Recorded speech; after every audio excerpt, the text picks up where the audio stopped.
When I was 22 years old, my girlfriend and I found ourselves in a desperate situation. Rejected by our families for choosing to be together, we were young, naive, and convinced that love would conquer all. Little did we know, we were in for a rude awakening. I had just lost my job and we only had her income, so we decided to live cheaply for a month while saving up for our own place. We were basically homeless, living out of our car because we couldn't go back home unless we split up. We were determined to get through this together. We lived in a wealthy suburb in Florida, where it was always hot and humid. Sleeping in our small sports car wasn't great, but while she worked during the day, I looked for jobs and tried to make money however I could. At night, the car was our only refuge. After spending a few nights in Home Depot parking lots, we thought the beach might be a better place to sleep. But we soon found out the beach was closed at night for a reason. Even though there were many big hotels, houses, and bars around, it was hard to patrol the area well. We found a hidden spot between some tall beach grass and set up a simple camp.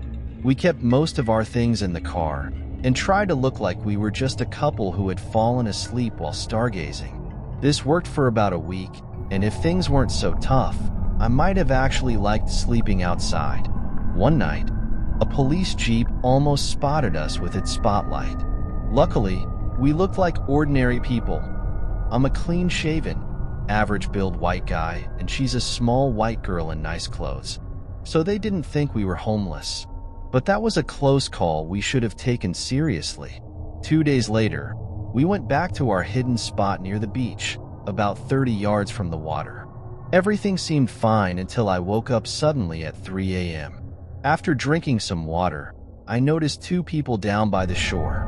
At first, I wasn't worried because sometimes people swim late or teenagers hang out there. But these two kept looking over at us and gesturing, which made me uneasy, so I woke my girlfriend up. We couldn't hear them, but I felt something was wrong. I usually think people are good, but watching these two men, one really tall and the other average height, I started to worry. They gave off a bad vibe that scared me. We kept our important stuff like phones, wallets, and keys with us just in case. I knew that people sometimes thought the homeless were easy to rob, and now I felt that danger myself. We saw them pass a glass pipe back and forth, smoking something that glowed red, probably drugs. When they put the pipe away and started walking towards us, we got ready to act. It seemed like they didn't expect us to be awake, and that surprised them for a second. This gave us just enough time to figure out what to do. The taller guy came straight at us while the other tried to sneak around to the side. I grabbed my girlfriend's arm, and she quickly picked up our things. But she was so scared she dropped anything we didn't absolutely need. We didn't think twice and ran towards the tall grass and sand spurs, those sharp, dry plants that hurt when they poke you. Maybe the guys chasing us didn't expect us to run through something so painful. Maybe they were just too messed up from the drugs to plan properly. We heard one of them yell, "Come on," sounding upset as we made our escape. We ran 1.5 miles to our car and drove off fast. We didn't notice until later that we had over 20 sand spurs in our feet. We were running too scared to feel them at the time. After that, we promised never to sleep on the beach again. That scary night was a tough lesson that being young and hopeful wasn't enough to keep us safe from real dangers. We might have been naive, but we were lucky our quick thinking got us out of a very bad situation. Let me take you back to 2008, when my family moved to Costa Rica, looking for a fresh start. We found a place right by a beautiful beach, near a quiet river. It seemed perfect, like a slice of paradise, and soon became our favorite spot. One day, while playing near the water, I saw something that scared me deeply and changed everything. In the water, there was a man's body. His leg was cut off, and it was clear he hadn't just drowned. It looked like a crime. Something really violent had happened.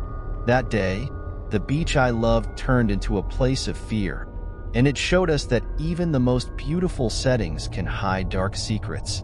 Rumors of a mad killer who haunted our coastline started to spread, moving back and forth between the Caribbean and Pacific sides with the seasons, leaving a trail of violence. Locals whispered that the dead man I found was just another of the killer's victims. Authorities tried to keep the details quiet, but we learned that the man was an English tourist. The idea that such evil had touched our beautiful new home was overwhelming. Months later, we went back to that beach, trying to find some normalcy again, maybe thinking the danger was over, but it wasn't. On one of those visits, as I was in the river with my mom, a man in a snorkel mask suddenly came out of the water holding a spear gun. We were terrified, but it was his words that really stayed with me forever. As this stranger talked to my mom, he knew details about the recent murder that weren't public. It felt like he was enjoying scaring us, hinting he might be the one who did it. But he didn't stop there. He spun a sick story, claiming he made the masks in Eyes Wide Shut. He bragged about how he could capture fear so well, like he'd seen it in his victim's eyes. My skin crawled when he mentioned he moved between the Caribbean and Pacific, just like the killer. It felt like he was confessing to everything. Mom and I were frozen with fear, trapped in this nightmare. We could only watch as he slipped back into the water, leaving us to dread what he'd said. Strangely, the murders on our island seemed to stop after that. Maybe we'd met the real killer, or maybe just someone who believed he was. That day changed how I see everything. It ripped away my innocence, showing me that even in paradise, evil hides, ready to pull us into its darkness. I can't forget that day. It's burned into my mind.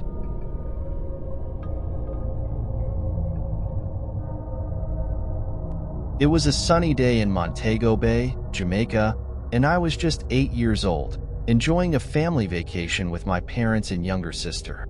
After a day packed with adventures, like hiking to a beautiful waterfall and exploring the lively local market, we decided to unwind on the beach near our resort. While my parents relaxed on the warm sand, lost in their books and the peaceful atmosphere, my 5-year-old sister and I were caught up in a more playful activity, building an elaborate sandcastle right by the water. The wet sand was perfect for shaping, and we dove into our project with enthusiasm. What started as a friendly competition to see who could build the tallest sand tower soon turned into a joint effort. We worked together to connect our individual mounds, adding intricate details like moats, tiny bridges, and colorful flags made from leaves we gathered nearby. Our sandcastle stood proudly on the beach, a testament to our youthful creativity and determination. Even our mother couldn't resist its charm, complimenting our handiwork and capturing the moment with her camera before suggesting we head back to the resort for dinner. As typical kids, my sister and I protested, unwilling to leave our masterpiece behind. Sensing our disappointment, our mother agreed to bring dinner back from a nearby restaurant with our father, on the condition that we stayed by our sandcastle, safely away from the water's edge. Shortly after they left, a strange encounter unfolded, casting a shadow over our sunny day. A bearded, shirtless man in his 40s approached us. Initially, his presence seemed harmless, just another tourist intrigued by our creation. "Hey kids, that's a pretty cool castle," he remarked. His compliment filled me with pride, and I thanked him politely before returning to my task of building a collapsing bridge in our sandcastle. Undeterred by my focus on sculpting SpongeBob's misshapen face into our sandcastle, the man continued to inquire about our efforts, seemingly intrigued by the intricate details. Meanwhile, my sister carried on adorning the castle, unaware of the stranger's presence. Then, in a chilling twist, the man suggested that once our sandcastle was complete, we could join him and his friends to build another nearby. He gestured vaguely behind him, but I saw no one else accompanying him. Naively, I agreed, insisting that he wait until our masterpiece was finished before we could assist. Clearly annoyed, he reluctantly agreed. Minutes later, the man returned with a changed demeanor, urging us to hurry and join them before they left. My sister, always defiant, simply replied, "Wait, I didn't finish this yet," sparking a noticeable anger in the stranger.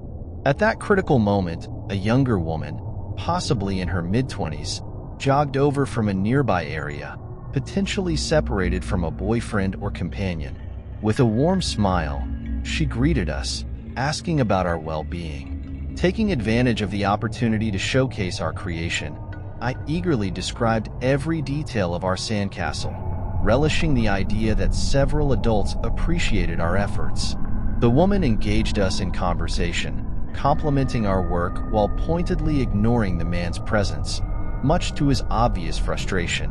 Eventually, the man snapped, "Fine, I'll just go build it myself," before storming off, noticeably failing to rejoin any supposed group of friends.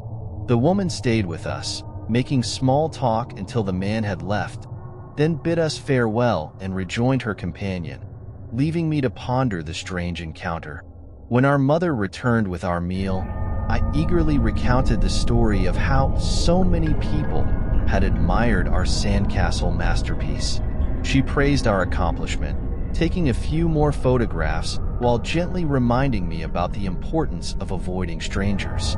To this day, I can't help but wonder about the true intentions of that peculiar man and the fortunate arrival of the woman who seemed to sense the potential danger. Perhaps the man was simply a quirky beachgoer with a love for sandcastles, or perhaps we had narrowly avoided a much darker situation. Either way, the memory remains a strong reminder that even in the most beautiful settings, innocence can quickly be shattered, revealing the harsh reality